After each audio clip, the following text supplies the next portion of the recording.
हरे कृष्णा। आज आप सभी जानेंगे पौष पुत्रदा एकादशी व्रत कब है। पौष महीने की शुक्ल पक्ष की जो आने वाली एकादशी उसे पुत्रदा एकादशी कहते हैं। यह एकादशी पौष महीने के शुक्ल पक्ष में आती है। इस दिन उन लोगों को व्रत रखकर भगवान विष्णु की पूजा करनी चाहिए जिनको संतान रूप में पुत्र की चाह है। पौष पुत्रदा एकादशी के नाम से ही आप जान सकते हैं कि इस एकादशी के व्रत को रखने से पुत्र की प्राप्ति होती है।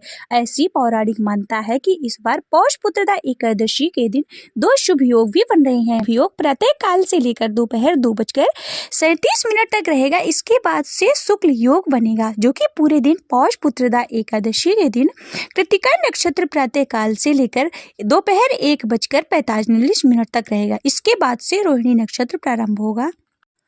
पौष पुत्रदा एकादशी के दिन आवश्यक पौष पुत्र एकादशी तिथि का शुभारंभ 9 जनवरी को दोपहर 12:22 से शुरू हो रहा है। यह तिथि 10 जनवरी को सुबह 10:19 पर खत्म होगी।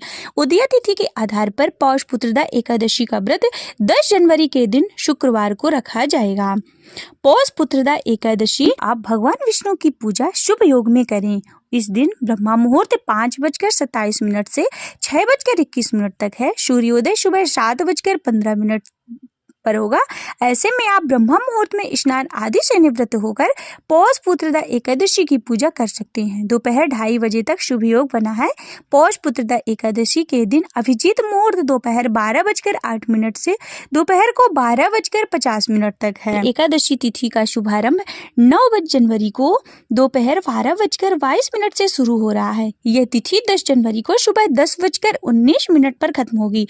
उदय तिथि के आधार पर पौष पुत्रदा एकादशी का व्रत 10 जनवरी के दिन शुक्रवार को रखा जाएगा। पौष पुत्रदा एकादशी व्रत का पारण 11 जनवरी शनिवार को सुबह 7:15 से सुबह 8:21 तक है। इस दिन द्वादशी तिथि का समापन 11 जनवरी को सुबह 8:21 पर होगा।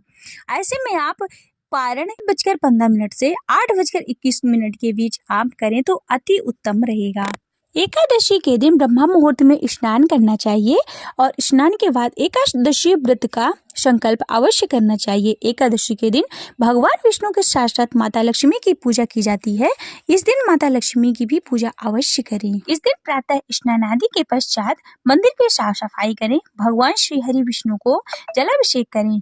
भगवान विष्णु को पंचामृत सहित गंगा जल से भी अभिषेक करें। अब प्रभु को पीला चंदन और पीले पुष्प अर्पित करें।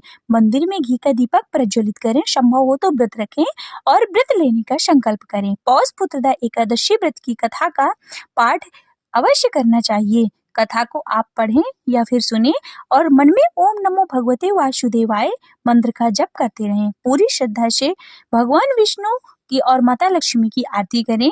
भगवान विष्णु को तुलसी दल सहित भोग लगाएं। अंत में क्षमा प्रार्थना करें। पौष मास की पुत्रदा एकादशी की व्रत कथा। महाराज युधिष्ठिर ने पूछा कि हे भगवान, आपने सफला एकादशी का महात्म्य बताकर बड़ी कृपा की है। अब कृपा करके यह भी बताइए कि पौष शुक्ल एकादशी का क्या नाम है, उसकी विधि क्या है और उसमें कौन से देवता का पूजन किया जाता है। भक्त वत्सल भगवान श्री कृष्ण बोले कि हे राजन, इस एकादशी का नाम पुत्रदा एकादशी है। इसमें भी नारायण भगवान की पूजा की जाती है। इस चर और अचर संसार में पुत्रदा एकादशी के व्रत के समान दूसरा कोई व्रत नहीं है। इसके पुण्य से मनुष्य तपस्वी, विद्वान और लक्ष्मीवान होता है।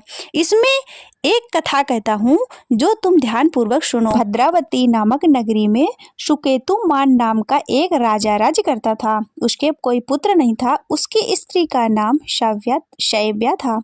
वह निपुत्री होने के कारण सदा चिंतित रहती थी। राजा के भीतर भी रो रो कर पिंड लिया करते थे और सोचा करते थे कि इसके बाद हमको कौन पिंड देगा। राजा को भाई, बांधव, धन धान, हाथी, घोड़े, राज और मंत्री, इन सब में से किसी से भी संतोष नहीं था। वह सदैव यही विचार करता कि मेरे मरने के बाद मुझको कौन पिंडदान करेगा। बिना पुत्र के पितरों और देवताओं का ऋण कौन कैसे चुकाएगा।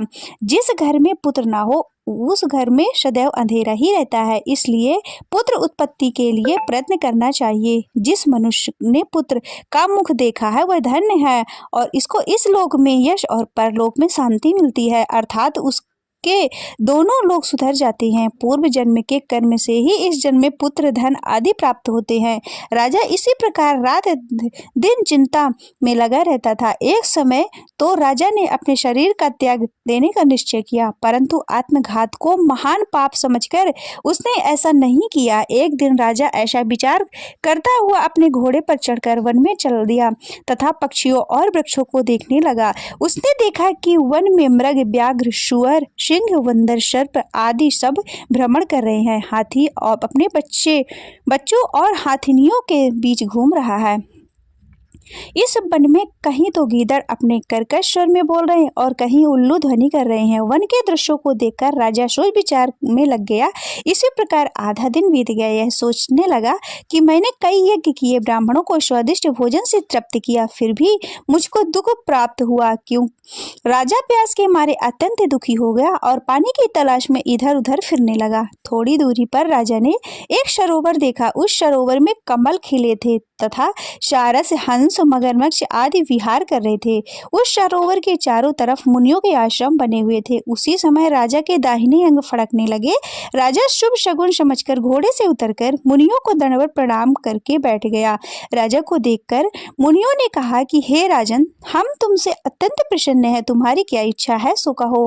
राजा ने पूछा कि महाराज, आप कौन हैं और किस लिए यहाँ आए हैं, कृपा करके बताइए। मुनि कहने लगे कि हे राजन, आज संतान देने वाली पुत्रदा एकादशी है। हम लोग विश्व देव हैं और इस सरोवर में स्नान करने के लिए आए हैं। यह सुनकर राजा कहने लगे कि महाराज, मेरे भी कोई संतान नहीं है। यदि आप मुझ पर प्रसन्न हो तो एक पुत्र का वरदान दीजिए। मुनि बोले कि हे राजन, आज पुत्रदा एकादशी है, आप अवश्य ही इसका व्रत करें। भगवान की कृपा से अवश्य ही आपके घर में पुत्र होगा। मुनि के वचनों को सुनकर राजा ने उस दिन एकादशी का व्रत किया और द्वादशी को उसका पारण किया। उसके पश्चात मुनियों को प्रणाम करके महल में वापस आ गया। कुछ समय बीतने के बाद रानी ने गर्भ धारण किया और 9 महीने के पश्चात उसको एक सुंदर पुत्र हुआ। वह राजकुमार अत्यंत शूरवीर, यशस्वी और प्रजापालक हुआ। श्री कृष्ण बोले कि हे राजन, पुत्र की प्राप्ति के लिए पुत्रदा एकादशी का व्रत अवश्य करना चाहिए। जो मनुष्य इस महात्म्य को पढ़ता या फिर सुनता है या फिर दूसरों को सुनाता है, उसे अंत में ईश्वर की प्राप्ति होती है। हरे कृष्णा। ओम नमो भगवते वासुदेवाय।